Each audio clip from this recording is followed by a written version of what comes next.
Oi. Yeah. Fuck.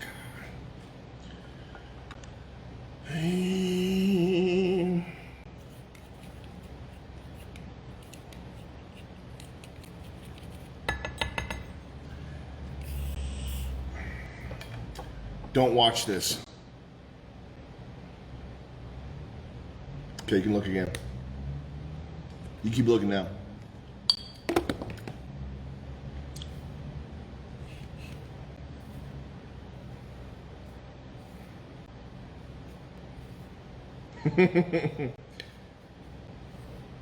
For Christmas morning breakfast, I had Greek yogurt. And for dinner, I'll have a Cliff Bar. How about you? How are you guys doing?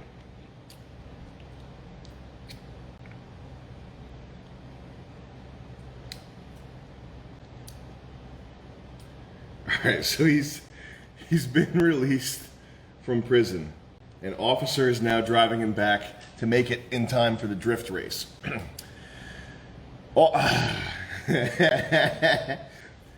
Officer drifted him back to the NYU Yale HBC main campus with little time to spare.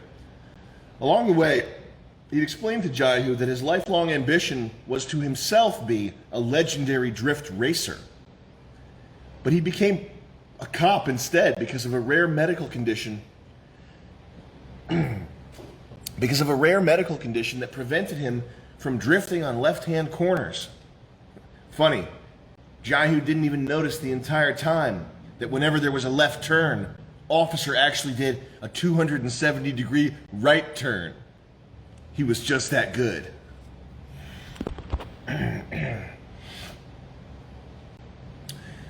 Also, he hadn't entirely been truthful during their first encounter.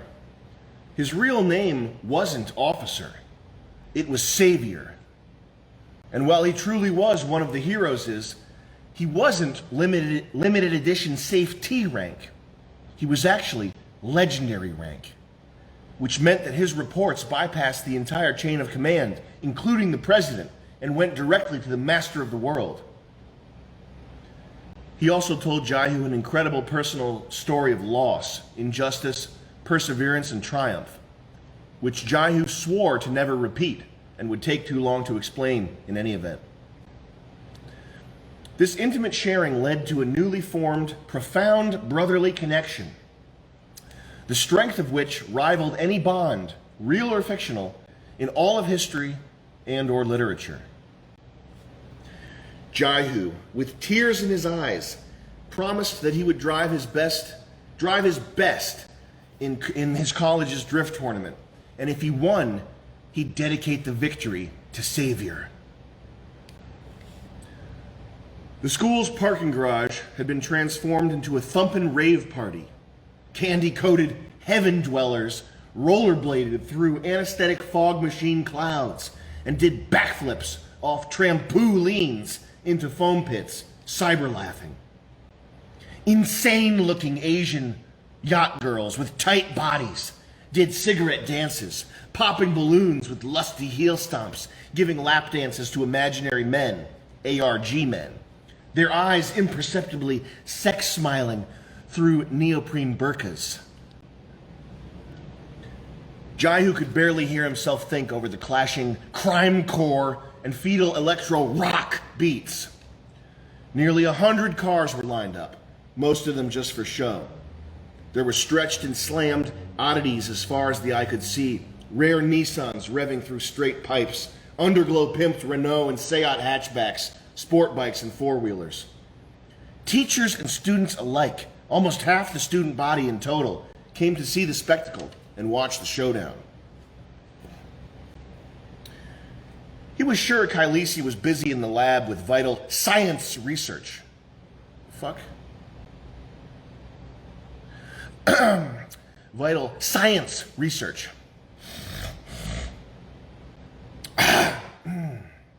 But Jaihu's eyes scanned the crowd for her anyway.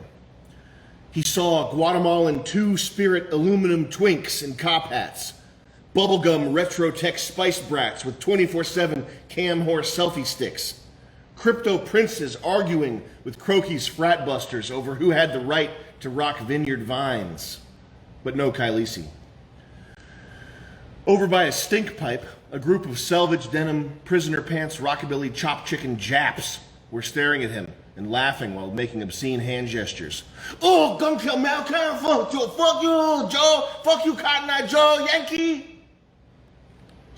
Jaihu heard someone hawk a third world style loogie behind him and spun around to see none other than Trang Dum Goon, the Vietnamese drift racer, standing there in white linen capri pants, nail salon flip-flops, a green casino eye shade, and faded yellow polyester shirt. On the shirt was a cartoon panda and the words, "Flock because do lifestyle." Lo walked out one day, Goon said with a smirk. Jaihu had no idea that this was a very clever and serious insult in Goon's native language, and that he had just been pwned. Puzzling. Jaihu knew the Vietnamese language was filled with intricacies and subtle sophistications, much more so than English. But right now it just hurt his ears and felt like a verbal sewer pie, like retarded fish head pinball machine pigeon chatter from people who took 3,000 years to invent the hut. He really wanted to just punch the gook right in the fucking mouth. But he knew that was wrong. You know, I never understood how you can go to school here and not speak English. Goon hawked another loogie, full of bugs and cigarette butts, this time right at Jaihu's feet. It was the most culturally beautiful thing that had ever existed, well beyond our ability to understand.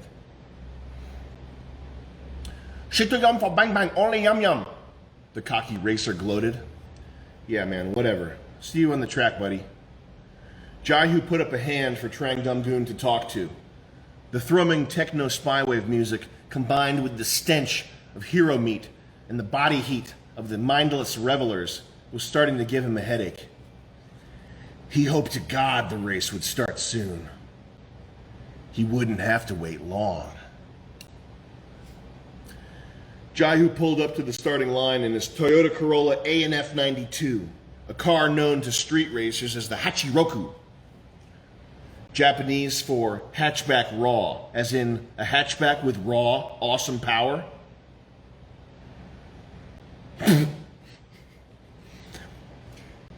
It was a pretty commonplace machine.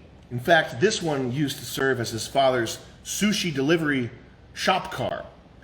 The Hasselgren Formula Atlantic V4 was nothing to write home about, but the vehicle's lightweight and front-wheel drive tech meant that Jaihu could use his skill to keep up with the best of them, especially on the downhill, where cornering ability trumps outright power.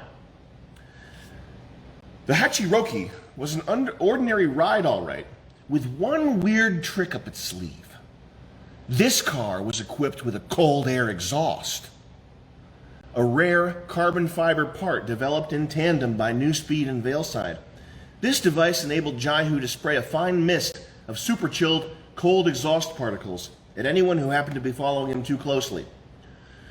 He would never use it in a fair battle, but some part of him secretly hoped one or more of his legendary rivals would break out the dirty tactics, so he could give him a taste of the ice. The stage was set. To his left, Professor Joyce Nussbaum was revving the tits off her 2JZ, her eyes two little rock-hard beads of communistic man-hatred, fixed on the apex of the first corner. To his right, Cooley D, the Skippy drift racer, bopping his head casually, listening to insipid Skippy bit-bop. Right, that bitch! Right, that bitch! Through both his oversized headphones and the car's built-in audio system. Finally, there was Trang Dum Goon, who was sucking a toothpick, probably thinking about eating a nice pile of snake guts for dinner with a side of blood. A smoking hot Asian geisha with free will blocking 8G yarmulke clambered over to the front, rolling its ankles several times in chunky 8-inch synth leather heels. It was unable to walk properly, or see for that matter, as its vision was obstructed by a Fendi kitty ears burqa, and its feet were bound by the finest and most luxurious designer basketball shoe foot wraps available on the market, the Jig Jig Ace Fives. The icing on the cake was the caution tape fishnet body stocking, which the geisha's CIA handler, Rachel C., thought was sexy, or at least thought that certain powerful men would think is sexy, men who would make a nice addition to Israel's Rolodex of snitches. She was right. It, the brain-bleached Asian, had the tightest little biling fleshlight body, and it was safe to say that not a single masculine identifying identity in the crowd thought of it as anything more than a barely cognizant walking sex toy, which was accurate. Jiahu made a mental note to remember that Chinese people are subhuman. Geisha raised the green flag, and the crowd fell silent. Professor Joyce Nussbaum, competitor number 1, revved hard and clenched the steering wheel with spidery, white-knuckled George Soros fists. Trang Dum Goon shouted clattering monosyllables like a short-order cook at a Chinese dumpling joint and got ready to unleash the full power of his Honda tuk-tuk. Coolie D laughed idly and leaned his seat back further, chinky-eyed but concentrating to the best of his abilities. Jiahu had tunnel syndrome, tunnel vision. Showtime. The soulless sex kitty let the flag drop. Instantly, the garage filled with tire smoke and an explosion of noise. Professor Joyce Nussbaum dumped the clutch and rocketed off the line. Trang Dum Goon was right on her tail, but Jiahu lagged behind. His Hachiroki didn't have the power to keep up. If he were to have a chance, he'd have to win this race in the corners and braking zones. The three zoomed off into the distance. Coolie D hit the gas, but he'd forgotten to shift the car out of neutral. Right, that bitch! Right, that bitch! Ah, shit. I ain't even know what I'm gonna do about that. Ain't about a thing. The lethargic Skippy gave the upshift paddle a tap, but something was wrong. The electrical impulses from the maxed-out stereo system played hell with the delicate inner workings of the gearbox. The car was just too overloaded with horsepower and hi-fi audio. It lurched forward suddenly, jerking from side to side with an ungodly grinding sound.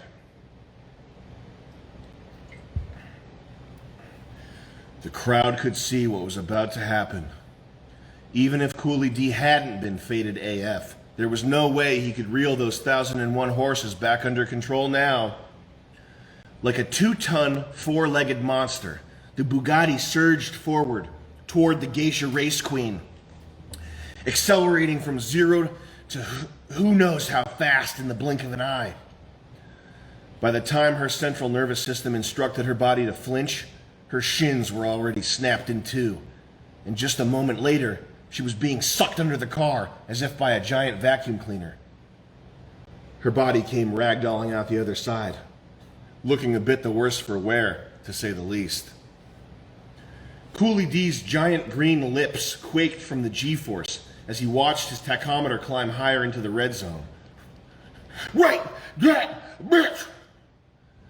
The combined signal from the headphones and the CD player fried the inside of the car's amplifier like a chicken nugget, which then inadvertently sent a quote-unquote death signal to the engine, all in a matter of milliseconds. As the crowd watched in frozen horror, the carbon fiber lid of the Bugatti's engine bay shot straight up into the ceiling, accompanied by all 12 cylinders and a humongous fireball. The rear wheels snapped their lug nuts free and blasted off to either side like hockey pucks, and the rest of the flaming toboggan torpedoed into the cement wall at an enormous speed. Coolie D, trapped inside by blazing luxurious leather, was incinerated. Bystanders would later recall that his dead body looked like a spicy Cheeto. Professor Nussbaum and Trang Dum Goon were too far ahead to have seen the carnage, but Jiahu watched the whole thing unfold in his rearview mirror. He'd say a prayer later. There was no time crying over spilled Skippy now. Coolie D had sent himself down the Nile, and all that mattered now was La Raza. Translation, the drift race. Jaihu floored it, and the Hasselgren V4 screamed higher and higher, well into VTech territory, almost blasting through WTech into the XTech zone. His veins were pulsing hot, and the car was running rich. The smell of solar gasoline, sweaty partiers, burning tires, and belchy chewing tobacco from the chopped chicken Japs formed a potent amalgam that was like nothing else. Oh, it was the smell of ultimate drift racing. And to Jaihu, it was everything. Something about watching Cooley D die made him feel especially lucid. The Effexor SSR behavioral modification nanobots in his system were working overtime to reel in the chaos, but he was just too triggered. Like in a horde mode or tower defense flash game that had gone haywire, his adrenal glands were doing double duty to provide the testosterone that his testicles never could. He gripped the personal Neo Grinta suede steering wheel and did a Scandinavian flick into the next hairpin, laughing at death. Death heard Jaihu's call and answered back with a red ring. There was something slick on the road, and he'd overcommitted to his drift.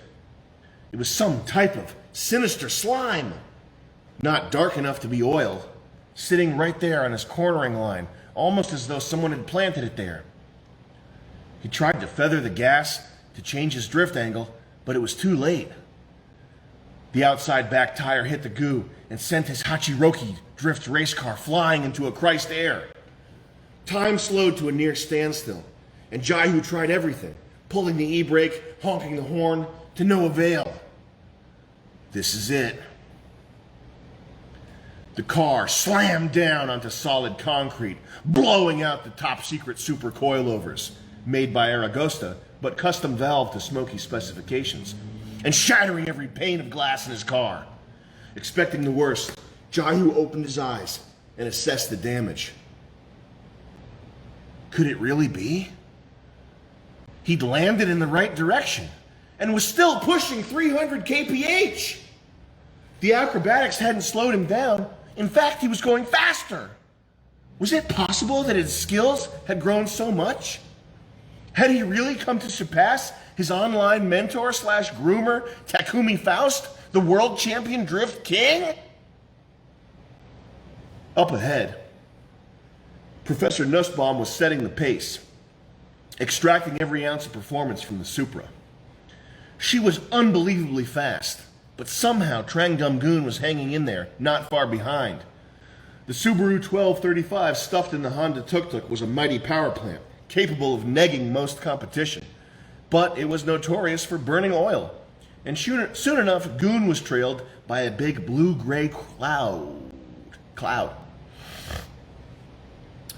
The two were locked in a fierce battle for the lead.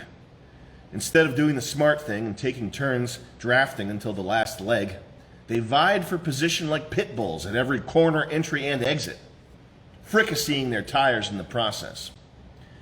Narcissism is the Achilles heel of many racers, and their egos prevented them from driving intelligently. It was what Jaihu had been counting on. Oh yeah. He used dirt drops, clutch kicks, and 180-degree jump drifts to close the gap, while at the same time earning massive kudos and achievements from the crowd. A notification vibration from his Bluetooth Rezo shift knob alerted him that someone in the crowd had tipped at least 25,000 The Dow tokens to his Patreon. Soon enough, he was on their tails, flashing his high beams to put the pressure on. The little Hachiroki was on the absolute limit, with the brakes fading and the oil temperature rising fast.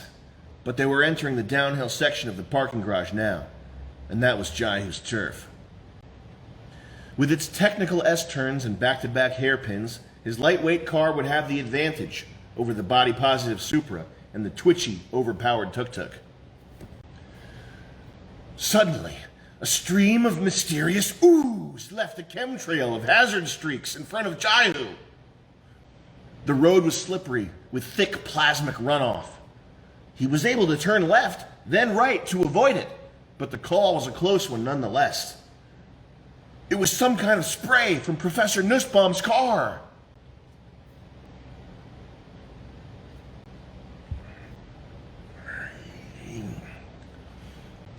Soon all three racers were neck and neck. The professor panicked. She'd never been macro-aggressed like this before, never been drift-shamed by a quasi-Caucasoid in an underpowered economy car. She could not afford to cede the crown of matriarchal progress to this lowly binary specimen. Unbeknownst to Jaihu, Professor Nussbaum had one weird trick up her sleeve. Over the course of many sex changes and biological mutations, she developed within herself a Cronenberg-like coping mechanism designed specifically for situations of intense societal pressure. She chomped down hard on her lower biscuit lip, cosmetically enhanced with carpet sealant, and wrapped herself in the stomach with a closed fist a few times, becoming her own whipping boy. By elevating her stress levels and inducing an exaggerated chemical trigger reaction, she could channel the extremist emotions into a volatile alchemy. This fully energized the lining of her synthetic uterus, causing her Bucci juice to oxidize and heat up to near molten levels. Jaihu was about to fall right into her trap. No pun intended. As the racers passed the apex and prepared for the chicane, Professor Nussbaum secreted her built-up ectomenstrual discharge into an empty Gatorade Frost bottle. She was cackling like a madwoman now. Even though the expensive Alcantara interior of her car was soaked with pulpy piss, for she now held a Gatorade bottle full of glowing synthetic period chowder, the only ingredient necessary for a deadly road hazard. She reached her hairy ham-bone steak of a man-arm out the driver's side window, and with a bloated squawk, dumped toxic vaginal discharge, slicker than black ice, all over the road. There was nothing he could do.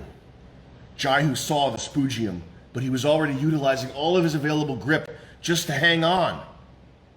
Braking now would lock up the front wheels and send him careening into the guardrail. His only option was to ride it out. Last season, he ran a set of Advan AO48s, which were immune to vaginal discharge. But in order to save money this season, he'd gone with the plain old General Grabbers, which were not. He hit the goo and instantly flipped into the air, this time with no hope of a clean landing. The crowd was in shock watching Jaihu's Hachiroki tumble end over end through the air, like a bisexual who couldn't figure out what kind of sex he wanted. And Jaihu didn't know if he was sucking or rimming at this point, but either way, he was fucked. Finally, he crashed, and hard. Jaihu was not a doctor, but it was immediately clear that his life had been ruined. His legs looked like hamburger meat, and the A-pillar was sticking through his neck. If he lived, he would never drift again. Jaihu passed out before he could reach for the cold air exhaust button, succumbing to critical injuries. All right, so that's the end of chapter 6. This is 300 pages. This is 20. We filled out 25 or 24, 23 chapters of this. Thank you guys I hope everybody's doing good with the Christmas situation. I will be getting some Chinese dumplings and being extremely grateful for all the great people I know. And I'll be buying stocks. I'll be thinking about what trades I'm going to make, what good ideas I'm going to have next. And I hope you are doing something good too. Put your phone away. Okay, when we part ways here, put the fucking phone away. That's all. I'm gonna make a code right now for Gumroad for if you guys want to buy this book. $22 is a lot of money for an ebook. You also get the audiobook too, and there's going to be a sound effects version. The reason it's $22 is because I spent a fuckload of time on this. This is like years of work. But I'll make a code right now. Man, the Gumroad website is kind of slow, so this is going to take a minute. What price should we make it? What's the Christmas price? I will make some codes. Do not share this. If you share this, it's going to be gone. I'll make a limited amount, a limited number of codes for, let's just do $12. Go buy it for 12 bucks. Don't get pissed. People who paid full price. No, it's 12 bucks. I could have saved 10 bucks. Just every business does sales. Just fucking go complain to Steam about something. All right, this is gonna take me fucking 10 minutes to make, but if you want to pay 12 bucks and get Jaihu, let's make the code. Jaihu's Trip to the Future. Blah, blah, blah. What's a Merry Christmas time code that we can use? What's a seasonal code? Add discount code. We will do this for amount off, $10 off. So it's 12 bucks. That's good. And we will set a limited quantity. So don't share the link. Don't share this code. This is only for live stream viewers, for the real schmiggas. And we'll make this I'll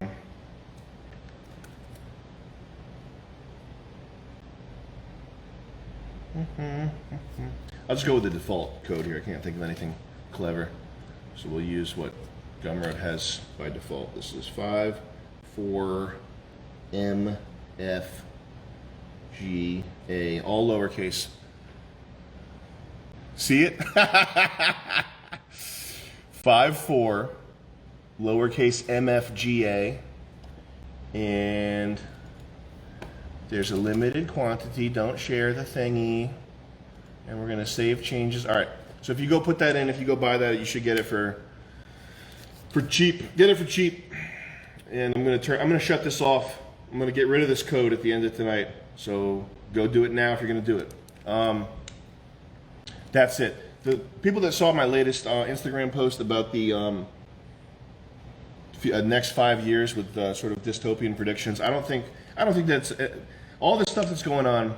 My continuing hypothesis is that you should just focus on making your own life as good as possible, and what that good means. You know, there's other people you can turn to for that. Go look at Carnivore Aurelius or Sadwater, Josh LaCash, Elliot Hulse. Go read some books, whatever you got to do. But I wouldn't stress out about any of the. You gotta have a sense of humor about it. What do they call it? The Great Reset. The Great Reset. You won't own anything, and you'll like it. I'll own a gun. Tell you that much. Okay. Bye, guys. Merry Christmas. Love y'all.